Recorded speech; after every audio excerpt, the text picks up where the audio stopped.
हमको नहीं चाहिए ज़मीन, लेकिन हमारे इस कारखाने को बचाइए। दोबारा इसका 25% आपकी हैसियत नहीं है कि आप बना लीजिएगा। अगर ये कंपनी बंद होगी तो आपका ये प्रोजेक्ट भी बंद होगा। नमस्कार, मैं गुड़िया सिंह, स्वागत है आपका न्यूज़ विंग में। जैसा कि अभी हम मौजूद हैं एचईसी के मेन गेट के पास। यहाँ पर आप देख सकते हैं कि यहाँ बिरबल का खिचड़ी बन रहा है। आइए हम यहाँ एचईसी के अधिकारी और कर्मचारी हैं, इन्हीं से जानते हैं कि ये बिरबल का खिचड़ी बनाने का क्या मतलब है। देखिए, ये एक सांकेतिक है।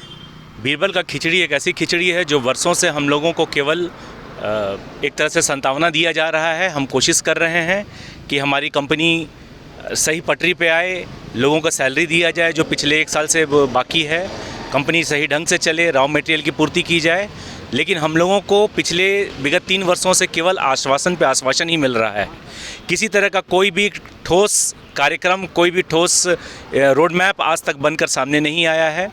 तो हम ये बिरबल की खिचड़ी बनाकर ये सांकेतिक देना चाह रहे हैं कि इस तरह की जुमलेबाजी, इस तरह की केवल वादा और इस तरह का बिना किसी क्लियर विजन के हम वर्षों से बस एक ही चीज़ पे बात करते चले आ रहे हैं। ना कंपनी में कार्यशील पूंजी का उपलब्ध की जा रही है, ना कंपनी में कार्य हो पा रहा है, ना यहाँ के वर्कर्स ऑफिसर्स की सैलरी पिछले 1 साल से दी जा पा रही है। हम पूरी तरह से सारे एम्प्लॉयज़ यहाँ के बिल्कुल ही स्तब्ध हैं कि हमारे पास कुछ नहीं है, हम बिल्कुल असहाय हैं। तो संकेत आप केंद्र सरकार को दे रहे हैं कि राज्य सरकार को, किसको दे रहे हैं? हमारा संकेत सभी को है, हमारी संकेत हमारी मिनिस्ट्री को है, हमारी संकेत हमारे प्रधानमंत्री तक जाए कि भाई हाल देखिए। हम सिर्फ ये 1500 लोग नहीं हैं, इस 1500 लोगों पे 4000 लोग टिके हुए परिवार हैं और इन 4000 के लोगों पे 60,000 लोग जो इस पूरे एचईसी परिक्षेत्र में रहते हैं, उन सब का जीवन यापन इसी की तरह इसी के बल पे होता है। अगर एचईसी आज नहीं चल पा रही है, हमारे पॉकेट में अगर पैसा नहीं है, सैलरी नहीं है, तो मार्केट में कुछ नहीं है। जो लोग यहाँ रह रहे हैं उनके पास भी जीने खाने के लिए संसाधन नहीं बचेगा। तो आने वाले कुछ समय में स्थिति और भी भयावह हो जाएगी और ये सरकार को अब जगना चाहिए और कुछ ना कुछ करना चाहिए हम लोगों के लिए। जिसका स्टेक पे होगा उसको दर्द होगा। केंद्र सरकार को अभी तक लग रहा है कि हमारा कुछ स्टेक पे नहीं है। उनको बस ये गिनती में दी गई है, उनके बुद्धि विवेक में ये डाला गया है कि यहाँ 2000 आदमी है, 2000 आदमी से चुनाव हारा जीता नहीं जाता है। मेरा सिंपल कहना है, वोटर एक ही होता है। एक एक वोट और कौन सा वोट आपके विरुद्ध जाने वाला है वो आप नहीं पकड़ सकेंगे। आप सेंटिमेंट को हर्ट कर रहे हैं। इतने बड़े ऑर्गेनाइजेशन को आप जो मार रहे हैं, आप सेंटिमेंट को हर्ट कर रहे हैं। भले ही आपका बहुत बड़ा सपोर्टर कोई रहा होगा, लेकिन इस कंडीशन में वो आपका सपोर्टर नहीं रहेगा। अब रहा राजनीतिक बात छोड़ करके एचईसी को बचाव को लेकर क्या कहेंगे? वहाँ से हटने वाले थे हम ने, उसको भी करना है क्योंकि उसके बिना ये लोग सुनेंगे नहीं ना, इनको तो कुर्सी चाहिए। अब रहा एचईसी का बात। पिछले 4 साल से मिनिस्ट्री ने ढेरों प्रोग्राम बनाए, ढेरों इनिशिएटिव लिए दिखाने के लिए। हमारे डीएई का मर्जर एटॉमिक एनर्जी कमीशन द्वारा कर दिया गया था अप्रूव कि डीएई में ये कंपनी चली जाएगी बार्क के अंदर। क्या हो गया उस प्रपोजल का? वो अंतिम स्टेज तक गया और यहीं के कुछ व्यक्तियों के द्वारा किए गए कुकृत्य के वजह से और मंत्रालय में बैठे ऊपर के कुछ बड़े अधिकारियों के संलिप्तता की वजह से वो प्रपोजल गड्ढे में चला गया, कूड़े बस्ते में डाल दिया गया। ये कह के डाल दिया गया कि आपका कैपेसिटी यूटिलाइजेशन तो 10% ही होगा। अरे भाई, 10% से उसको 90% तो कर सकते हैं ना। मतलब स्कोप था और अचानक से एलएनटी सीन में आ जाता है। एलएनटी के पास अपना प्लांट बन जाता है और एचईसी का ऑर्डर एलएनटी को चला जाता है। अब एक ये बात हुई। दूसरा, पैसा आपके पास आया है, हम बाय नेम या किसी का नाम नहीं लेंगे, लेकिन पैसा आपके पास आया है और इतना पैसा आया है कि आप बैठा के सैलरी दे सकते थे एम्प्लॉयज़ को।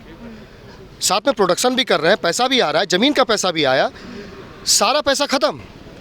एक झटके में बोल देते हैं पैसा नहीं है, तो कहाँ गया पैसा? ये कौन बोलता है? प्रबंधन की तरफ से जवाब आता है कि पैसा अब नहीं है, तो कहाँ गया पैसा? जब आप 13 महीने की सैलरी ड्यू कर दिए, पीएफ को अकाउंट को अटैच होने का नौबत ला दिए, बैंक आपका बीजी इनकैश कर रहा है, पार्टीज आपसे पैसा वापस ले रही है, ऑर्डर कैंसिल हो रहा है, प्रोजेक्ट कैंसिल हो रहा है, तो आखिर उस पैसे का यूज आपने कैसे किया, ये पूछने का अधिकार मेरा है, सबका है। क्योंकि ये पैसा हमारा था, एचईसी का था, किसी एक व्यक्ति का नहीं था। और आज ये स्थिति आई है तो आपकी अकर्मण्यता की वजह से आई है। आपको देना ही पड़ेगा। ये कंपनी आपकी नहीं, ये कंपनी हमारी है। आप यहाँ प्रतिनियुक्ति पे होते हैं, आप 2 साल 3 साल के लिए होते हैं, हमारी पूरी ज़िंदगी यहाँ से चलेगी।